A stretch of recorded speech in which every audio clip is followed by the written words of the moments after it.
سورۃ النور تفسیر ابن کثیر۔ الحمدللہ رب العالمین والصلاة والسلام علی اشرف الانبیاء وسید المرسلین سیدنا محمد وعلی آلہ واصحابہ اجمعین۔ اللہم صل علی سیدنا محمد وعلی آل سیدنا محمد کما صلیت علی ابراہیم وعلی آل ابراہیم فی العالمین انک حمید مجید۔ اعوذ باللہ من الشیطان الرجیم، بسم اللہ الرحمن الرحیم۔ سورۃ انزلناها وفرضناها وانزلنا فيها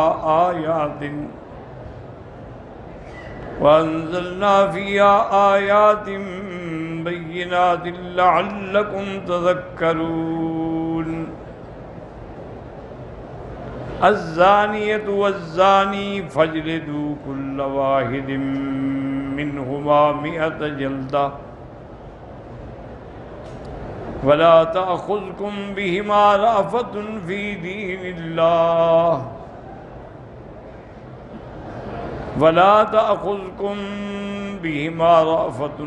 دين الله إن كنتم تؤمنون بالله واليوم الآخر وليشهد عذابهما طائفة من المؤمنين۔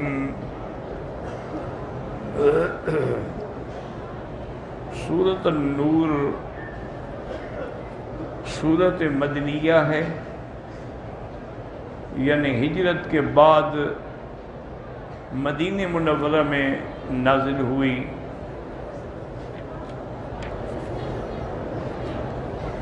اور اس سورۃ مبارک میں بڑے اہم مضامین ہیں جو خانگی امور سے تعلق رکھتے ہیں۔ اسی لیے سیدنا عمر رضی اللہ تعالی عنہ بھی فرماتے تھے کہ علموا نساءکم سورۃ النور، اپنی گھر والیوں کو سورۃ النور سکھاؤ، پڑھاؤ، سمجھاؤ۔ اب یہ واقعات اس میں ایک تو زنا کے بارے میں حد کا بیان ہے، اور ایک بڑا اہم مسئلہ جو ہے قصہ افک سیدہ عائشہ رضی اللہ تعالی عنہا، کیونکہ جیسے زنا بہت بڑا گناہ ہے، اسی طرح کسی محسنہ کو زنا کی تہمت لگانا بھی اتنا بڑا گناہ ہے۔ قذف المحسنات جو ہے اس کے لیے بھی 80 کوڑے۔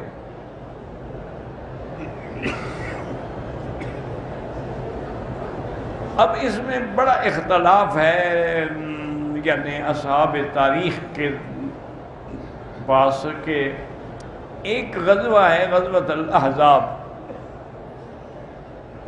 اور ایک غزوہ ہے غزوۃ بنی المصطلق، اسی کو غزوۃ المریسی بھی کہتے ہیں۔ اب اسی میں اختلاف پیدا ہوا کہ بھئی کون سا غزوہ پہلے ہے اور کون سا بعد میں ہے۔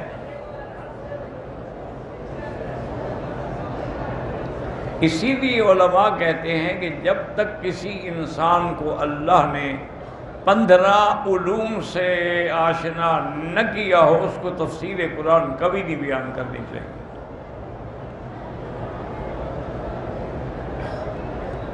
پندرہ علوم سے مراد کیا ہے؟ یعنی صرف ہے، نحو ہے، معانی ہے، بلاغت ہے، احکام ہیں، ناسخ و منسوخ ہیں، اسماء الرجال ہیں۔ تو جب تک انسانی علوم پر انسان کی نظر نہ ہو، وہ لازمی بات ہے کہ ترجمہ کرنے میں غلطی کر جاتا ہے۔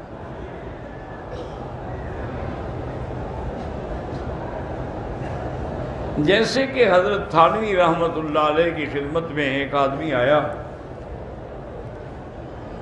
اور اس نے کہا کہ حضرت میں پروفیسر ہوں اسلامیات کا،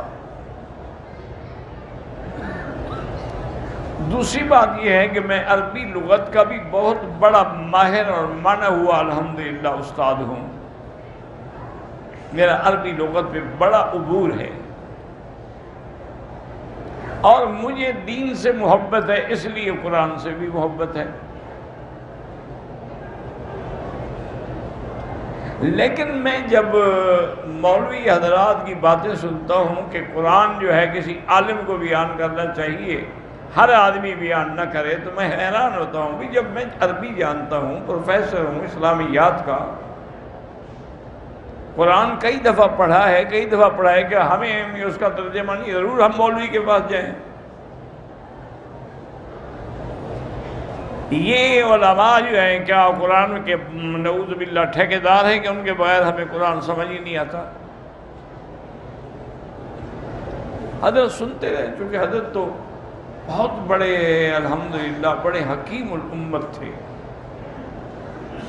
بڑی حکمت سے بات کرتے تھے. سنتے رہے. جب اس نے بات ختم کی تو آپ نے فرمایا اچھا ماشاء اللہ آپ کو اللہ کے قرآن کے ترجمے پر بھی عبور ہے؟ انہوں نے کہا ہاں جی بالکل، مجھے کسی آیت کا معنی پوچھ لیں.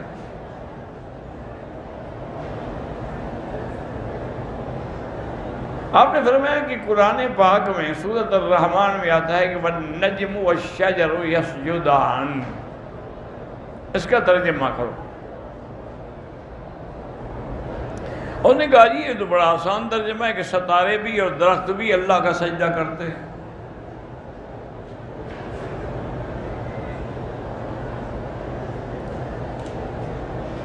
اور قرآن پاک میں دوسری جگہ باقاعدہ موجود ہے کہ وَالنَّجْمِ إِذَا هَوَىٰ بُرَا، ستارہ ہے. اللہ کے بندے جہاں بھی نجم آئے گا مانا یہی کرو گے. اس نے کہا جی اور کیا کر سکتے ہیں؟ تو پھر تم نے قرآن کو سمجھا کیا ہے؟ یہ جو والنجم یہاں ہے، والنجم کے بعد والشجر ہے، وہاں نجم کے بعد اذا ہوا ہے کہ جب وہ ڈوبتا ہے. درخت تو نہیں ڈوبتا نا. یہاں مراد یہ ہے کہ دو قسم کے درخت ہوتے ہیں، دو قسم کے بوٹیاں ہوتی ہیں. ایک وہ ہوتی ہیں جو زمین پہ کھڑی ہوتی ہیں، جن کی یعنی ساکھ ہوتی ہے، عمود ہوتا ہے. ایک وہ ہیں جو زمین پہ پڑی رہتی ہیں، بیلیں اس کی پڑی ہوتی ہیں. جیسے کدو کی بیل پڑی ہوئی ہے، آپ نے دیکھا ہے کہ متیرے کی اور خربوزے کی بیلیں پڑی ہیں، انگور کی بیلیں پڑی ہیں. تو یہ جو ہیں یہ نجم ہے. شجر کہتے ہیں جو اپنے ساکھ پہ کھڑا ہو. تو اللہ تبارک و تعالیٰ کو یہ دونوں سجدہ کرتے ہیں. تو یہ معنی نہیں کہ اسی لیے ہم نے اس نے کہا تھا کہ علماء سے پوچھو کہ بندہ جہاں بھی نجم کا معنی آئے گا تم ایک ہی معنی کرو گے. اس کے تو سیاق و سباق کو دیکھنا پڑتا ہے.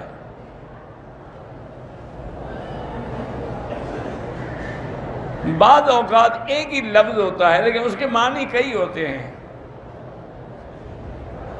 مثلا قرآن میں لفظ عین ہے. اب ایک ترجمہ تو اس کا وہی ہے، آنکھ ہے. لیکن عین کا معنی جاسوس بھی ہے، جو جاسوسی کر کے خبریں پہنچاتے ہیں ان کو بھی عین کہتے ہیں. اور عین کا معنی جو ہے یہ ہمارے یہاں گھٹنا ہے نا، اس کی جو ہڈی ہے اوپر، اس کو بھی عین کہتے ہیں. سورج کو بھی عین کہتے ہیں. تو آپ نے فرمایا اللہ کے بندے اب کیسے ہم فرق کریں گے؟ وہ تو حیران ہو گیا نا، پریشان ہو کے بیٹھ گیا. ہم نے فرمایا کہ اگر ہوگا کہ عین طلعت، کہ عین جو ہے وہ طلوع ہوا، تو ہم کہ ہاں اس سے مراد سورج ہے. اگر آئے گا عین انکسرت، بھی عین ٹوٹ گئی، ہوں گے ہاں وہ گھٹنے کی ہڈی ٹوٹ گئی بیچارے کی. اسی طرح اگر آئے گا عین انفجرت، کہ عین جو ہے وہ پھوٹ پڑی، ہاں اس سے مراد وہ چشمہ ہے جو زمین سے پھوٹا ہے، اس کو بھی عین کہتے ہیں. فجرنا الارض عیونا.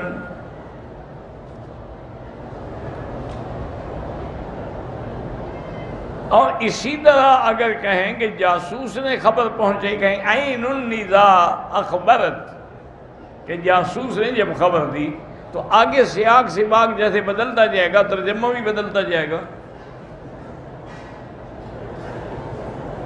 اس نے کہا کہ جی ہاں بات آپ کی مجھے سمجھ آ گئی ہے، اور میں توبہ کروں، اس تکبر میں نہ رہو کہ ہم قرآن سمجھ لیتے ہیں۔ یہی تکبر جنہوں نے کیا نا، نتیجہ یہ نکلا کہ آخر میں بھٹک گئے۔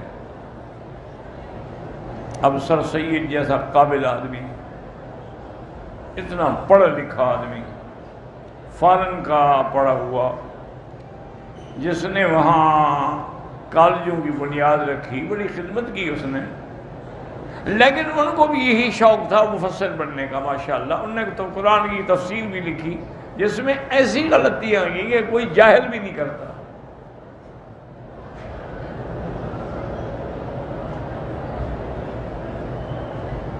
اور کئی ہیں جیسے قادیانی ہے، ان کے جو خلیفہ اول تھا نور الدین، اس نے بھی قرآن کے ترجمہ لکھا، اور ہر جگہ اس نے قادیانی کو ثابت کرنے کے لیے قرآن کے معنی بدل ڈالے۔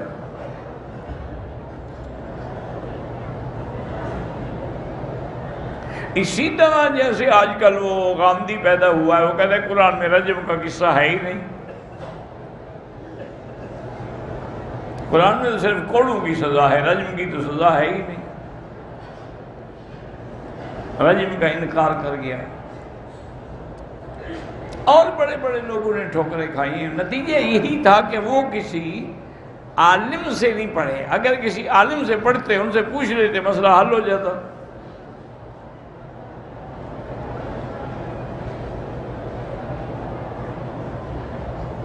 تو اس لیے ہمیشہ یاد رکھیں کہ اس سورت مبارکہ میں ایک تو اللہ نے حلال اور حرام کی تفریق ہمیں بتائی ہے کہ نکاح حلال ہے، زنا حرام ہے۔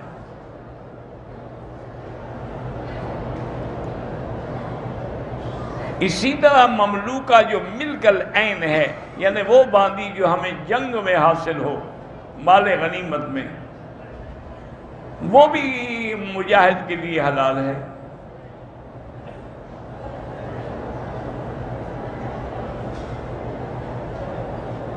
اور اسی طرح اس میں پھر یہ بھی بیان کیا گیا کہ نعوذ باللہ ثم نعوذ باللہ، اگر کسی نے زنا کا ارتکاب کیا ہے تو سزا کیا ہے؟ بھی اگر وہ کنوارا ہے تو 100 کوڑے لگیں گے، یعنی اس نے پہلے شادی نہیں کی، اور اگر محسن ہے، شادی شدہ ہے، پھر اس کو رجم کیا جائے گا۔ رجم کا معنی یہ ہے کہ پتھر مار مار کے مار دیا جائے گا۔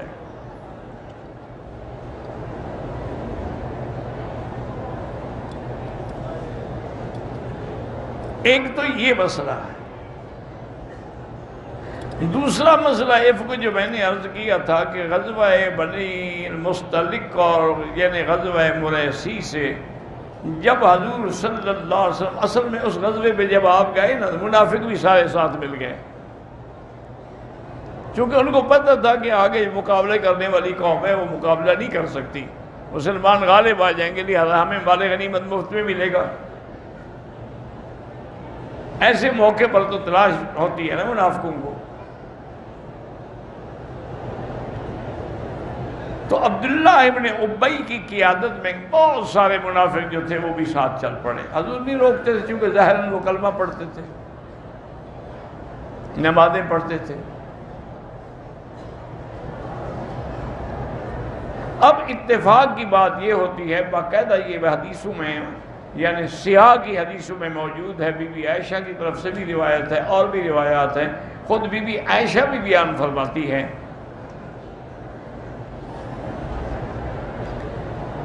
سیدہ صدیقہ فرماتی ہیں کہ اس غزوے میں اللہ نے فتح دی، بڑا مال غنیمت حاصل ہوا، واپس آ رہے تھے تو راستے میں جہاں پڑاؤ کیا، آرام کیا،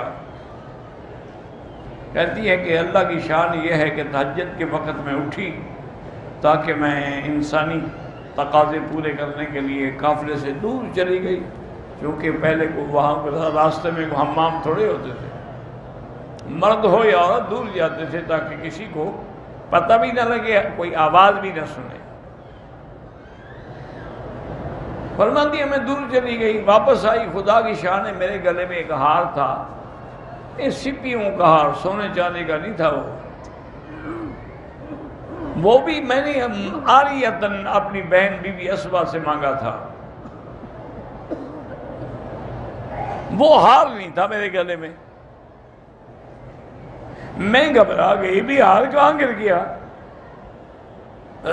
میں نے پہلے اصل جگہ کو دیکھا، پھر چل پڑی، میں کہاں گئی تھی قضاء حاجت کے لیے، وہاں گئی، اور کافی دور تک میں گئی، وہاں بھی نہیں ملا۔ اتنی دیر میں قافلے کے چلنے کا وقت ہو گیا، تو صحابہ نے ہودج جو ہے میرا ہودج اٹھایا اور میرے اونٹ پہ رکھ دیا۔ ہودج جیسے پال کی بنی ہوتی تھی، اس میں بیٹھ دی تھی۔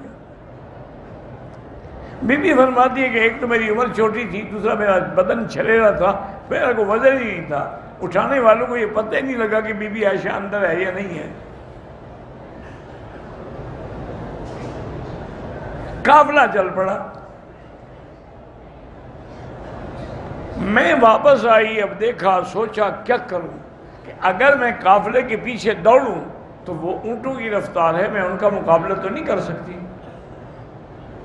نتیجہ یہ ہے کہ میں صحرا میں بھٹک جاؤں گی۔ تو بی بی فرماتی ہے میں نے سوچا کہ اچھی بات یہی ہے کہ میں یہیں لیٹ جاؤں،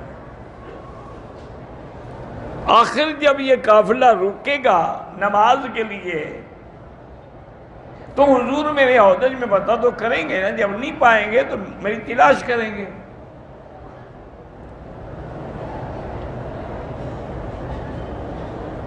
ایک صحابی تھے حضور کے، صفوان معطل السلمی، اس کی ڈیوٹی یہ ہوتی تھی کہ وہ قافلے کے پیچھے چلتے تھے، 8-10 گھنٹے کا فاصلہ رکھ کے کہ قافلہ چل جائے، پھر بعد میں آتے تھے اسی جگہ، پھر وہ ساری جگہ ڈھونڈتے تھے کہ کوئی کسی کا سامان تو نہیں رہ گیا۔ تو بیوی کہتی ہیں کہ وہ صفوان نے آ کے اونٹ بچھایا تو میں نے اٹھ کے دیکھا تو اس نے کہا انا للہ و انا الیہ راجعون، چونکہ مجھے وہ بچپن میں دیکھ چکے تھے، مجھے پہچان گئے کہ یہ تو حضور کی بیوی ہے، زوجہ امت امہات المومنین ہے، اس لیے انہوں نے کہا انا للہ و انا الیہ راجعون۔ اور آگے میرے قریب وہ اپنے اونٹ کو بٹھا دیا اور مجھے کہا کہ بی بی میں دور ہو جاتا ہوں، آپ اونٹ پہ بیٹھ جائیں۔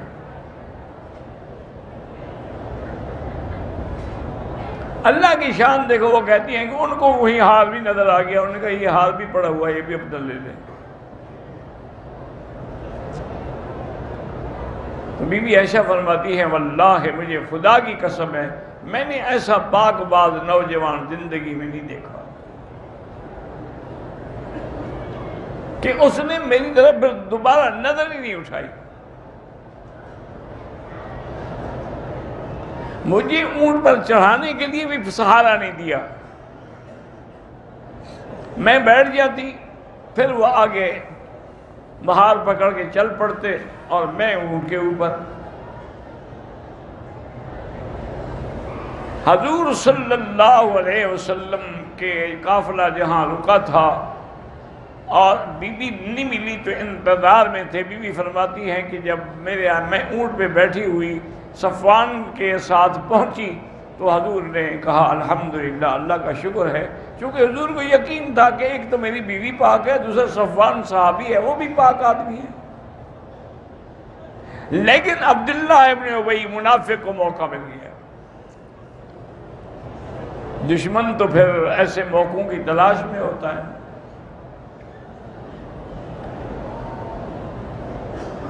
اس نے قافلے میں شور شروع کر دیا کہ جناب یہ ہو سکتا ہے کہ ایک نوجوان مرد ہو، ایک نوجوان لڑکی ہو اور اندھیرا ہو اور پوری رات ہو، اکیلے ہوں، اور وہ کیسے پاک صاف آ سکتی ہے؟ اس نے تہمت لگائی نعوذ باللہ سیدہ عائشہ پہ۔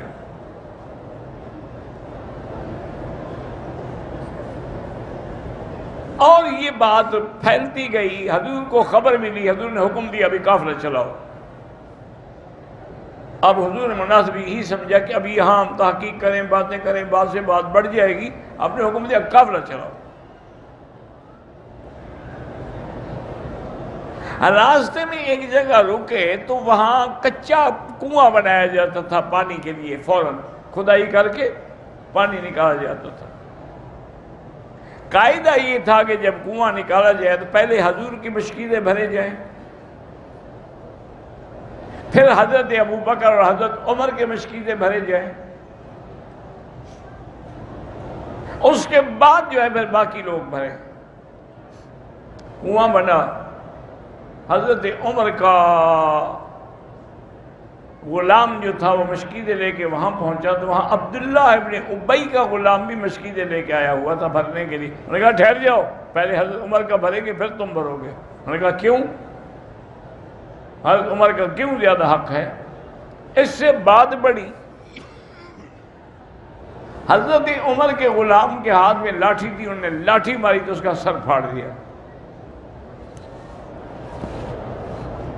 اب عبداللہ ابن ابی کو پتہ چلا، اس بدبخت کو بات بڑھانے کا ایک اور موقع مل گیا، اور اس نے صحابہ کے شان میں جو گستاخی کی، یاد رکھو صحابہ کے شان میں گستاخی ہمیشہ کافر کرتا ہے یا منافق کرتا ہے، مومن نہیں کرتا۔ ایک بات ہمیشہ پکی یاد رکھ لیں، اللہ کے قرآن میں دیکھیں کہ جب ان کو کہا گیا آمنو کما آمن الناس، مکے والو ایمان لاؤ جیسے صحابہ ایمان لائے ہیں۔ الناس اس وقت اور کون تھے ماسوا صحابہ کے؟ تو سب سے پہلی گالی مکے کے کافروں نے دی کہ انؤمن کما آمن السفہاء، اچھا ہم ایمان لائے جیسے یہ بے وقوف ایمان لائے ہیں۔ ان نے کیا دیکھا؟ حضور کے پاس نہ مال ہے، نہ دولت ہے، نہ طاقت ہے، کیسے ایمان لائے؟ ان بے وقوف ہیں۔ اللہ نے فرمایا میرا مدنی آپ جواب نہ دیں، میں تیرے یاروں کا جواب خدا عرش سے دے گا۔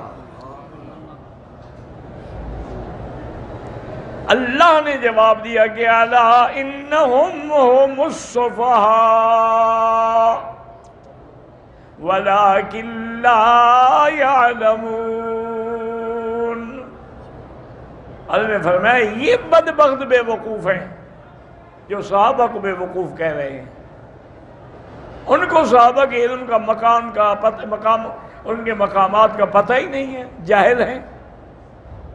تو یہاں بھی سب سے پہلی گالی کافروں نے دی۔ یہ تو قرآن ہے نا، یہ کوئی عام کتاب تو نہیں ہے۔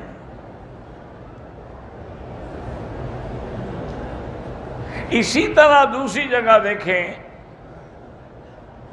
وہاں بھی میرے اللہ نے ارشاد فرمایا کہ الا تنصروہ فقد نصرہ اللہ، اگر تم میرے مدنی کی مدد نہیں کرو گے تو کیا ہو گیا؟ اللہ مدد کرے گا۔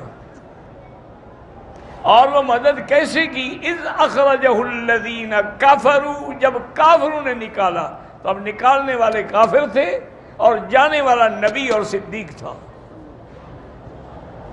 ان کو اللہ نے کافر کہا۔ اذ اخرجہ الذین کفروا ثانی اثنین اذ ہما فی الغار، جب کافروں نے نکالا تو اب نکالنے والے کافر بنے، اور ایمان والا میرا مدنی ہے اور ساتھ حضرت صدیق ہے۔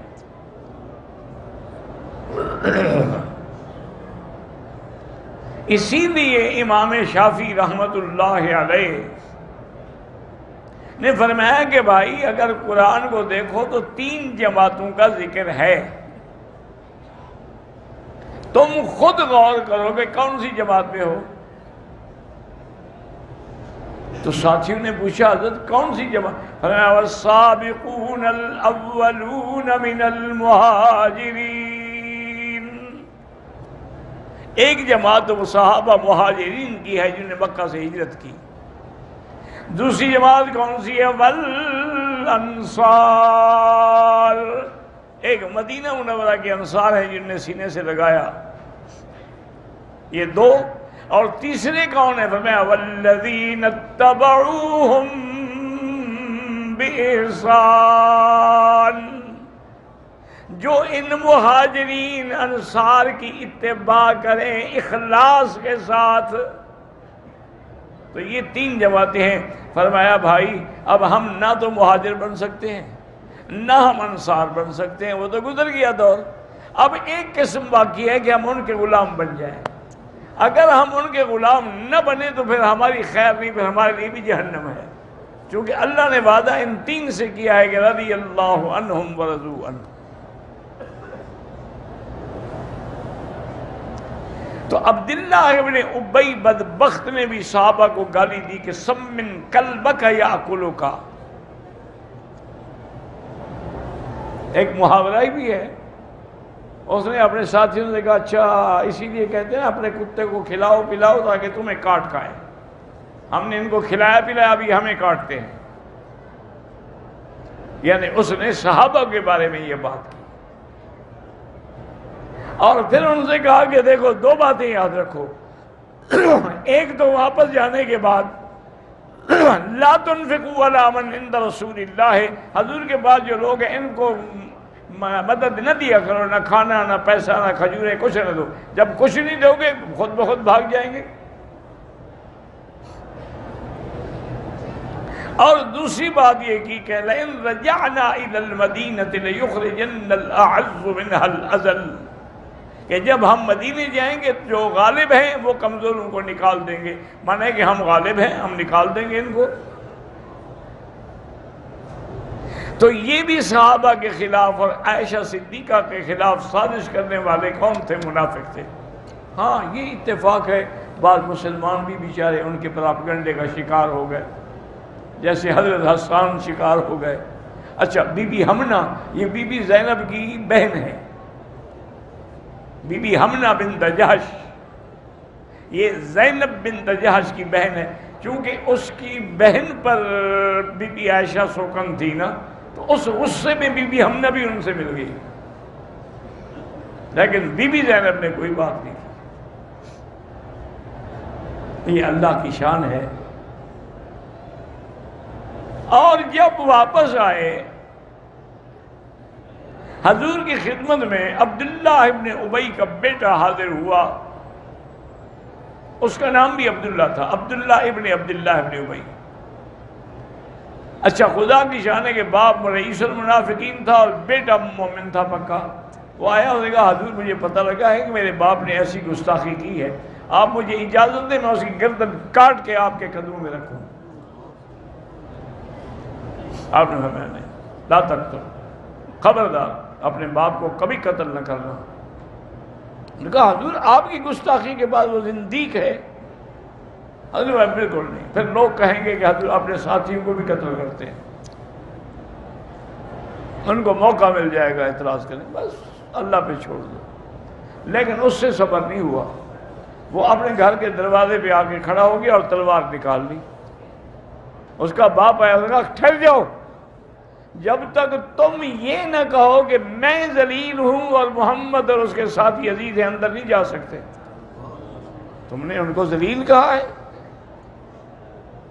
لوگوں نے سمجھا تمہارا باپ نے کہا میرا باپ ہے تو کیا ہو گیا، اللہ کے نبی سے تو اس کی شان بڑی نہیں ہے نا۔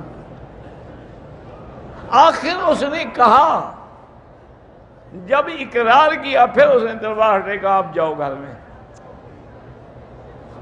تو اس میں یہ بڑا اہم بڑا عظیم قصہ ہے، زندگی باقی تو بات باقی، واللہ اعلم۔